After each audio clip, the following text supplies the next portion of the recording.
તો જાહેરમાં થૂંકનારા હવે થઈ જજો સાવધાન।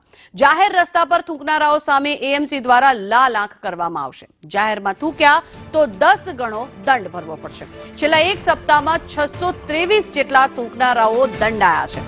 623 લોકોને ઝડપી પાડીને રૂપિયા 63,400 નો દંડ ફટકારવામાં આવ્યો છે। જાહેર રસ્તાઓ પર આમ તેમ અને ચાલુ વાહને થૂંકનારા લોકોની સામે કાયદેસરની કાર્યવાહી કરવામાં આવશે। દંડાત્મક કાર્યવાહી તે લોકોની સામે કરવામાં આવશે। મહત્વનું છે કે ગાંધીના સ્વચ્છ ગુજરાતમાં આ રીતે જાહેરમાં થૂંકનારા લોકો સામે કાર્યવાહી કરવામાં આવતા આગામી સમયમાં સ્વચ્છતાનું પાલન થઈ શકે તેના માટે થઈને એએમસી દ્વારા આ મહત્વનો નિર્ણય કરવામાં આવ્યો છે। જાહેરમાં જો કોઈ થૂંકતું હશે તો તેની સામે દંડાત્મક કાર્યવાહી કરવામાં આવશે।